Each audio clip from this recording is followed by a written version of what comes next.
नमस्कार, स्वागत है आपका वीके न्यूज में। भारत और चीन के बीच सीमा पर तनातनी चल रही है। दोनों देशों के बीच युद्ध की स्थिति बनी हुई है, तो दूसरी तरफ पाकिस्तान भी मोर्चे पर डटा हुआ है। जिस प्रकार लकड़बग्गे दूसरों के शिकार को चट करने की ताक में लगे रहते हैं, ठीक उसी प्रकार कंगाल पाकिस्तान भी चीन के दम पर हुंकार भर रहा है। चीन भी ये बात जानता है कि वो भारत से सीधे तौर पर युद्ध नहीं लड़ सकता। हाल ही में उसके सैनिकों को मुंह की खानी पड़ी। इतनी शर्मिंदगी कि अपने शहीद सैनिकों के आंकड़े भी चीन ने छुपाए, फिर भी वो पीछे हटने को तैयार रही। जहां चीन अपने सैनिक बढ़ा रहा है, तो भारत भी आए दिन नए हथियार की लॉन्चिंग में लगा हुआ है। ये तो तय है कि भारत अब किसी के आगे झुकने वाला नहीं। ये बात अब नेपाल को भी समझ आ चुकी है और पाकिस्तान को भी। यहाँ तक कि अब तो चीन ने भी मान लिया कि भारत ने अपनी वैश्विक ताकत बढ़ाई है।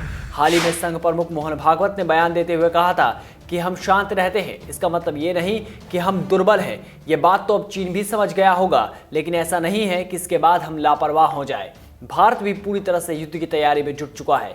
प्रधानमंत्री नरेंद्र मोदी और रक्षा मंत्री राजनाथ सिंह चीन की हर कार्रवाई को रोकने के लिए सेना के साथ खड़े हैं। इस तनातनी के बीच रक्षा मंत्री ने हथियारों की पूजा की। इस बात से चीन के भी होश उड़ गए। युद्ध से पहले हथियारों की पूजा करना भारत की परंपरा का एक हिस्सा रहा है। युद्ध कब शुरू होगा किसी को पता नहीं, लेकिन बीजेपी के इस नेता ने बता दिया। दरअसल बलिया में यूपी बीजेपी अध्यक्ष स्वतंत्र सिंह ने एक बड़ा बयान दिया। उन्होंने कहा कि प्रधानमंत्री ने सब तय कर रखा है, कब पाकिस्तान और चीन से युद्ध करना है। संबंधित तिथि तय है कि कब क्या होना है। तिथि तय है मित्रों, कब क्या होना है, कब क्या होना सब तय है। 370 धारा कब समाप्त होगा, राम मंदिर का निर्माण कब होगा, पाकिस्तान से युद्ध कब होगा, चाइना से युद्ध कब होगा, सब वो नौजवान तय करेंगे। लेकिन देश का अपमान नहीं करेंगे, गरीब का अपमान नहीं।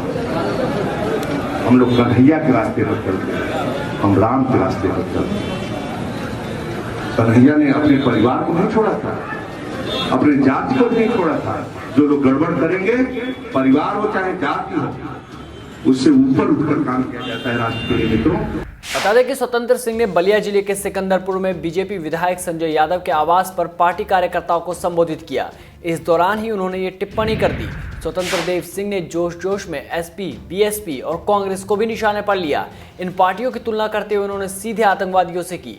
वैसे भी शशि थरूर पाकिस्तान के आगे भारत की कमियां गिनवाते हैं। उस पाकिस्तान के आगे जहां ना खाने को दाने हैं और ना लोकतांत्रिक सरकार। राहुल गांधी बांग्लादेश और पाकिस्तान से भारत की तुलना करते हैं, जबकि अमेरिका जैसा देश भी मोदी के नाम पर चुनाव लड़ रहा है। जहां पूरा विश्व भारत की नई ताकत को नतमस्तक करने में लगा हुआ है, तो वहीं कुछ नेता इस सम्मान पर काला टीका लगा रहे हैं।